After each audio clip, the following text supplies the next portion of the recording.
క్రెడాయి హైదరాబాద్ అతిపెద్ద property show మార్చి 8వ తేదీ నుంచి 10వ తేదీ వరకు గొప్ప అవకాశం వినియోగించుకోండి. అమిత్ షా గారిని వచ్చాడు ఏమి దాని గురించి ఇన్ఫర్మేషన్ ప్రెస్కి ఇవ్వలేదు, ఎవరికి ఇవ్వలేదు పబ్లిక్గా. అట్లాగే 2018లో నాతోనే అవిశ్వాస తీర్మానం పెట్టించారు మోడీ గారి మీద.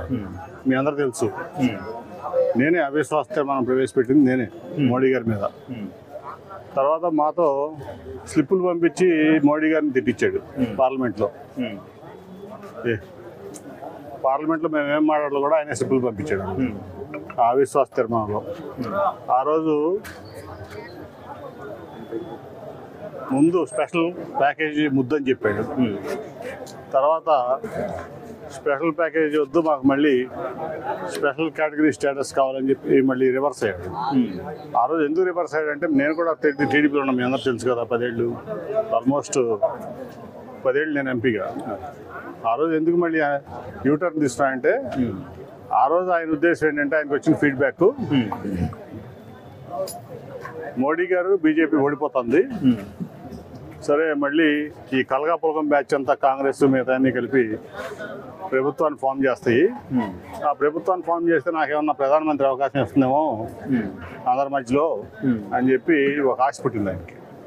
ఇక్కడ ఆయన పనికిరాని కొడుకు లోకేష్ గారిని ముఖ్యమంత్రిని చేసి 2019లో ఆయన ప్రధానమంత్రి అవుతామని ఒక ఆశతో యూటర్న్ తీసుకుని మాతో అవిశ్వాస తీర్మానం ప్రవేశపెట్టి మాతో తిట్టించి, ఆయన కూడా మీ అందరు తెలుసు ధర్మ పోరాట దీక్షలు అని చెప్పి ఊరూరు తిరిగాడు ఈ రాష్ట్రంలో. మోడీ గారిని పర్సనల్గా తిట్టాడు.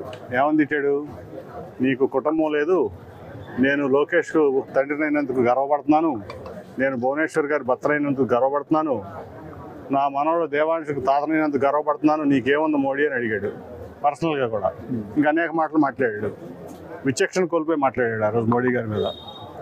అట్లాగే ఆ రోజు నేను కూడా ఉన్నా, రాహుల్ గాంధీ అపాయింట్మెంట్ లేకనే రాహుల్ గాంధీ ఇంట్లోకి దూరిపోయాడు. తర్వాత ఒక విమానం వేసుకుని మళ్ళీ 2018లో ఎలక్షన్లో కాంగ్రెస్ పార్టీతో కలిసి తెలంగాణలో పోటీ చేశాడు. అట్లాగే దాని తర్వాత ఒక విమానం వేసుకుని ప్రతిపక్షాలన్నీ కలుపుతాను మోడీ గారికి ఎగ్నెస్ట్గా, బీజేపీకి ఎగ్నెస్ట్గా అని చెప్పి దేశమంతా తిరిగాడు ఒక ప్రత్యేక విమానంలో, గవర్నమెంట్ డబ్బులు పెట్టి, ఆంధ్రప్రదేశ్ గవర్నమెంట్ డబ్బులు పెట్టి. అయిపోయింది. అక్కడ మోడీ గారు మంచి మెజార్టీతో గెలిచాడు. ఇక్కడ ఈయనేమో 2019లో జగన్మోహన్ రెడ్డి గారి దెబ్బకి బొక్క బొర్ల పడ్డాడు. ఎమ్మటే మళ్ళీ మోడీ గారు మంచివాడు అయిపోయాడు. ఇవాళ ఆ రోజు నుంచి కూడా మోడీ గారు చూపు నా మీద ఉంటే చాలు, అమిత్ షా నాతో బాగుంటే చాలు అని చెప్పి నానా రకాల ప్రయత్నాలు చేశాడు. సరే ఇవాళ మరి ఎందుకు కలుస్తాడు అనేది, ఆ రోజు ఎందుకు విడిపోయాడు, ఈ రోజు ఎందుకు కలుస్తున్నాడు అంటే, కలిస్తే నాకు ఇంకా తెలియదు ఇన్ఫర్మేషన్, ఆయన చెప్పాలి బయటకు వచ్చి కలుస్తున్నాడు లేదో. ఆయన అయితే కలుస్తానికి చాలా ప్రయత్నాలు చేశాడు, నాకు తెలుసు, చేస్తున్నాడు కూడా. సరే అదే ఇప్పుడు ఆయన చెప్పాల్సిన సమాధానాలు చాలా ఉన్నాయి.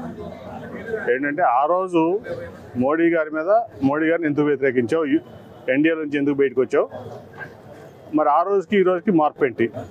ఇవాళ ఉన్న స్పెషల్ కేటగిరీ స్టేటస్ ఇస్తాను మోడీ గారిని ప్రామిస్ చేశాడా కలిస్తే? ఈరోజు రైల్వే జోన్ ఇస్తానని చెప్పిన మోడీ గారు ప్రామిస్ చేశాడా? అట్లాగే ఈ రోజున విభజన హామీలన్నీ క్లియర్ చేస్తానని మోడీ గారు అని చెప్పాడా? ఈరోజు మోడీ గారికి ఆ రోజు లక్ష కోట్ల రూపాయలు రాజధాని కాడ నిర్మించడానికి కావాలని అడిగావు మోడీ గారిని, ఇవ్వలేదన్నావు. ఇవాళ ఇస్తానని నీకు హామీ ఇచ్చాడా? ఏమి హామీలు వచ్చినాయి మీకు? స్టీల్ ప్లాంట్ ప్రైవేటైజేషన్ చేయనని చెప్పి మోడీ గారు హామీ ఇచ్చాడా? ఆ రోజుకి ఆ రోజు మోడీ గారితో విడిపోయినప్పటికీ, ఆ రోజు మోడీ గారిని పచ్చిబూతులు తిట్టినప్పుడు ఈ రోజుకి స్టాండ్ ఆన్ మారిందా? దాని మీద ఏం హామీలు ఇచ్చింది బీజేపీ కానీ, మోడీ గారు కానీ, అమిత్ షా గారు కానీ? అది క్లియర్ కట్గా చెప్పాలి ఆయన ప్రజలకి సమాధానం. అంటే నీ పర్సనల్ ఎజెండాతో తెలుగుదేశం పార్టీ నందమూరి తారక రామారావు పెట్టారు, మేమందరం కూడా దాంట్లో స్టేక్ హోల్డర్స్. ఒకప్పుడు నీ పర్సనల్ ఎజెండాతో నీ కొడుకు ఇక్కడ ముఖ్యమంత్రి అవ్వాలి, నువ్వు నీ కొడుకు దోశ తినాలి అని చెప్పి ఒక ఎజెండాతో నువ్వు పనిచేసావు. ఆ రోజు మోడీ గారు కూడా ప్రచారానికి వచ్చి 2019లో పోలవరం అనేది ఒక ఏటీఎం కార్డులో కొంత చంద్రబాబు నాయుడు అన్నారు. మరి మోడీ గారు మరి వాళ్ళ ఏటీఎం కార్డు మరి ఈయన ఏమయ్యాడు? వాళ్ళు బీజేపీ వాళ్ళు కూడా సమాధానం చెప్పాలి. ఇలా వాళ్ళు చెప్పాల్సిన సమాధానాలు ఇవన్నీ కూడా ఏదైతే చంద్రబాబు నాయుడు సమాధానం చెప్పాలి, బీజేపీ వాళ్ళు సమాధానం చెప్పాలి. ఆ రోజుకి ఈ రోజుకి పరిస్థితిలో ఉన్న మార్పు ఏంటి, ఈ ఆంధ్రప్రదేశ్కి ఏమైనా హామీలు వచ్చినాయా, విభజన హామీలని క్లియర్ చేస్తున్నారా, రాజధానికి 1,00,000 కోట్లు ఇస్తా అన్నారా, స్పెషల్ కేటగిరీ స్టేటస్ ఇస్తా అన్నారా, లేకపోతే ఇంకేంటి అనేది చంద్రబాబు నాయుడు గారు చెప్పాలి సమాధానం. అవునా కదా, సీనియర్ జర్నలిస్ట్గా మీరు చెప్పాలి. కరెక్టా కదా? ఇప్పుడు అధికారాన్ని రావడం కోసం జగన్మోహన్ రెడ్డి గారితో అధికారం దింపడం కోసం నువ్వు రకరకాల యూటర్న్లు తీసుకుంటే ప్రజలేం పిచ్చోళ్ళు కాదు కదా, ప్రజలు వాళ్ళ విచక్షణ వాళ్ళకు ఉంది. సో సమాధానం చెప్పాల్సింది ఏంటంటే చంద్రబాబు నాయుడు గారు ఇవాళ మొన్నటిదాకా మైనార్టీ సభలన్నీ అని పెట్టాడు మోడీ గారికి వ్యతిరేకంగా.